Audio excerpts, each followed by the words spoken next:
Oftentimes in the office, we're asked if the patient should have a knee replacement. And a lot of times my answer is, I typically don't tell people when they should have one. A lot of times they know when they should have one. And that's through a discussion of, has the pain progressed over a long period of time?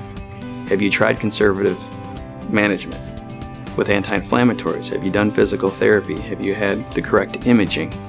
Now, have we exhausted all conservative measures before proceeding and discussing a joint replacement surgery?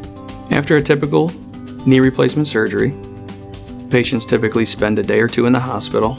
We get them up walking right away. Physical therapy is necessary right afterwards to get an appropriate range of motion. When we progress to strengthening, oftentimes patients start with a walker for a first week or two. They transition to a cane when they are safe.